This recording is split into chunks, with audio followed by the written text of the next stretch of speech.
Bonjour à tous, bonjour à toutes, bienvenue dans Danse confinée proposée par Vendetta et Thierry. Je suis Marie-Blanche de Grotte, j'ai travaillé 19 ans à la Manufacture, j'ai enseigné l'histoire de l'art, l'histoire de la danse et je continue à intervenir au sein de la Manufacture de temps en temps. Pour ma troisième intervention, je vous propose une lecture de la table verte créée par Kurt Jooss, Kurt K-U-R-T, Jooss, J-2-O-2-S.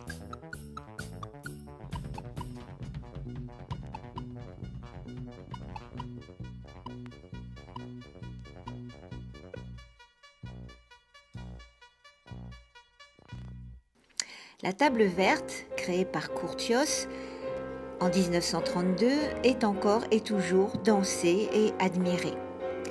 La table verte, un titre bien prosaïque, on est loin des lacs, des cygnes, belles au bois dormant. La table verte nous parle de politique, de diplomatie, de responsabilité. Vous pouvez regarder le ballet à partir du lien The Green Table par le Geoffrey Ballet, Geoffrey J-O-2-F-R-E-Y, ballet. Vous l'aurez dans son intégralité, puisqu'on propose beaucoup de petits extraits. Il dure 37 minutes 27 secondes. Ne vous impatientez pas, la vidéo commence après une vingtaine de secondes d'écran noir.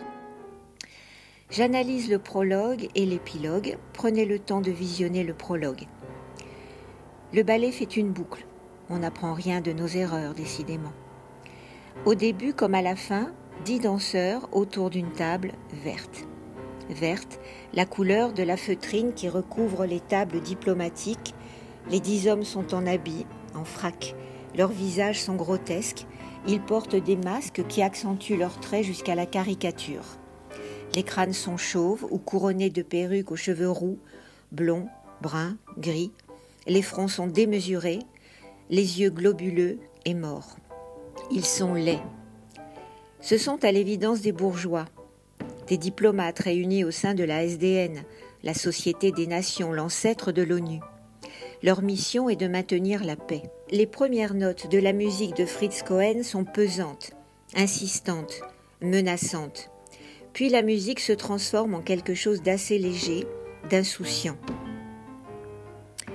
Ces hommes ont-ils vraiment conscience que l'heure est grave ?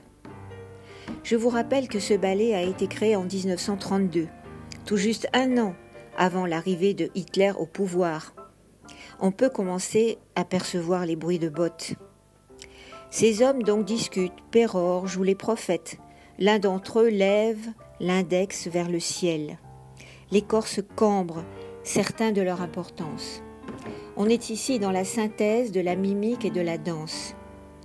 Kurt Jooss a dû être influencé par Valeska Gert, G-E-R-T, une danseuse de ce début de siècle qui voit naître la danse moderne.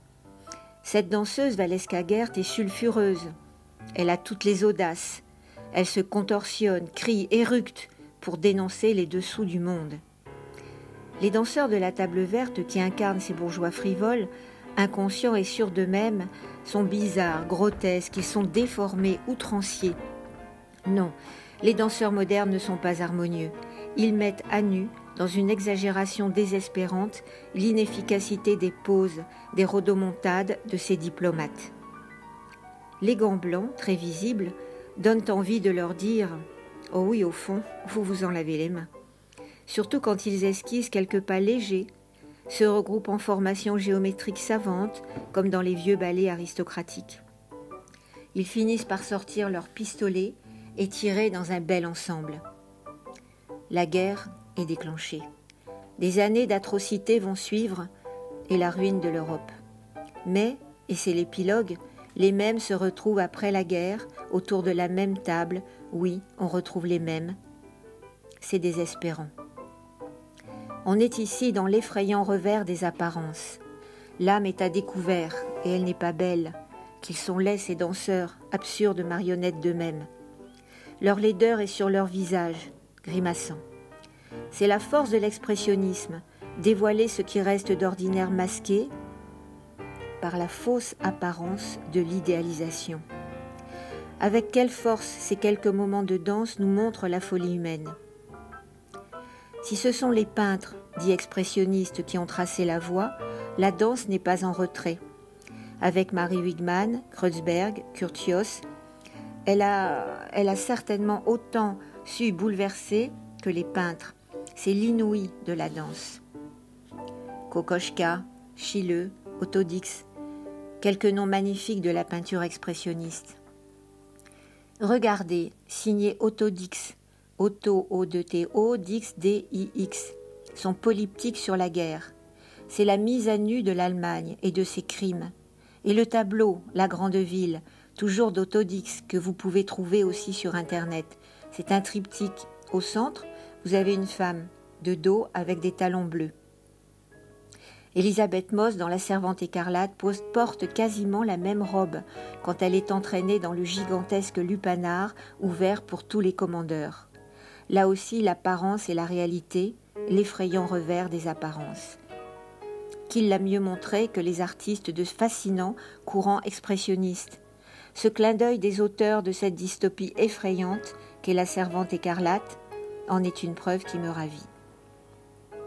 C'est tout pour cette fois. Vous pourrez me retrouver peut-être dans un 4e module. Voilà, à bientôt.